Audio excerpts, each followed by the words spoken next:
My name is Kristin, and my major is conservation biology.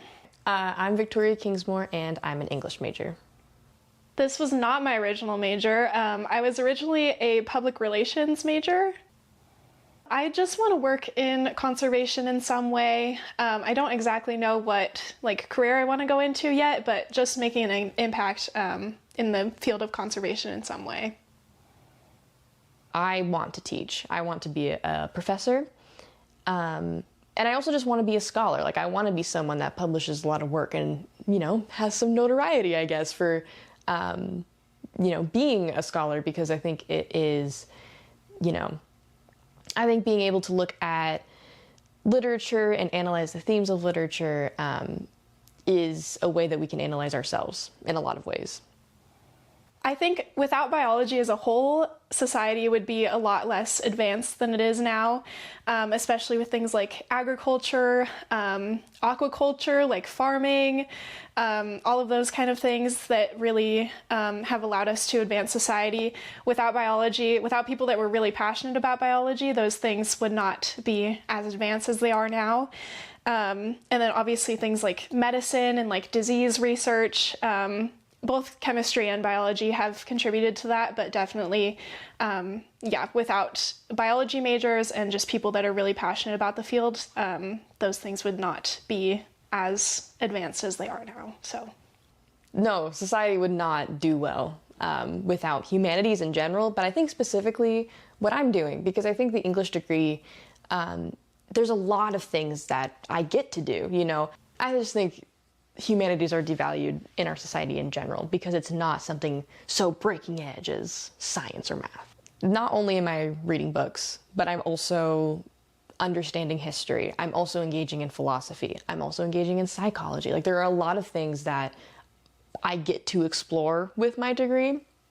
And I think there's a reason they're called humanities. They put the human into society and the things that matter.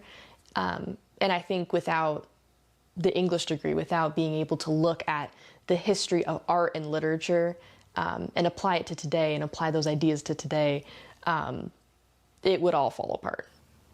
Obviously, people in STEM get paid a lot more generally, so that was a little bit of a factor, especially when changing my major from public relations to conservation biology.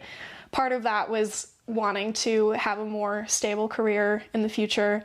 Part of it was also just because I'm really passionate about biology and about conservation.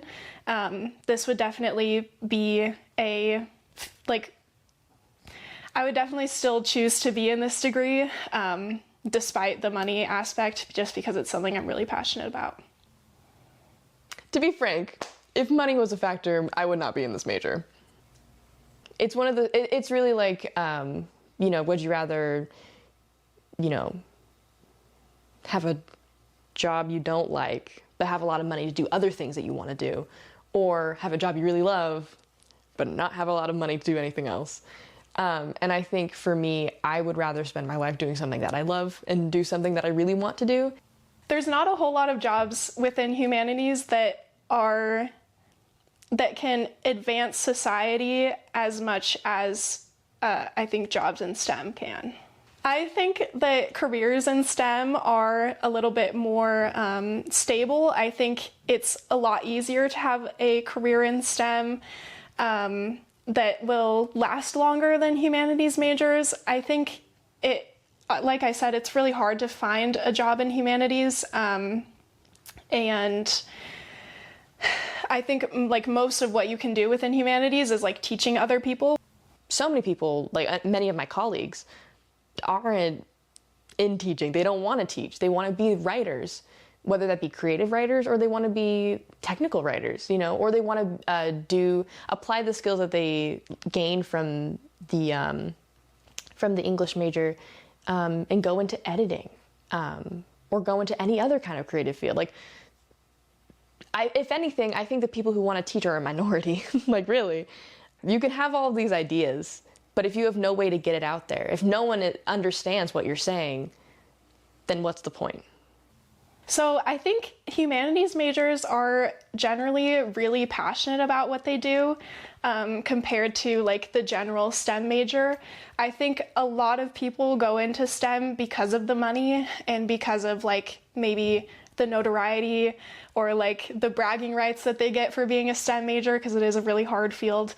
Whereas if you're a humanities major, you have to be doing that because you're passionate about it, because you will not get paid as much and it's harder to find a job in humanities. So I find it really inspiring that people in humanities are as passionate as they are about what they do. I think something that we could learn from STEM people is cutting it back down, being for real. I think sometimes English majors, humanities folks can get so in the abstract that we forget that there are things, there are real things in the real world around us that isn't just, what is truth? Truth can be actual science things that scientists have figured out. I think it's a little silly that people debate like which one's more important. I think that they're both super important and necessary for like the progression of society. I think there's a lot of differences between the two fields, so like talking about that is really interesting to me, and like why people choose to go into each field respectively, but I think they're both really important. I don't think that like one is more important than the other. I think when it comes to the question of which one is more important than the other, I don't think that is a valid, debate, because I think they're both equally important. But I think that's the issue. I think it's because they're equally important, people don't consider humanities to be equally important in comparison to STEM. I think that's, I guess, my take on it. Yeah, there is a large devaluing of humanities just throughout, since the industrial age. Like, since then, really, like, humanities has just kind of been on, like, downhill in terms of importance.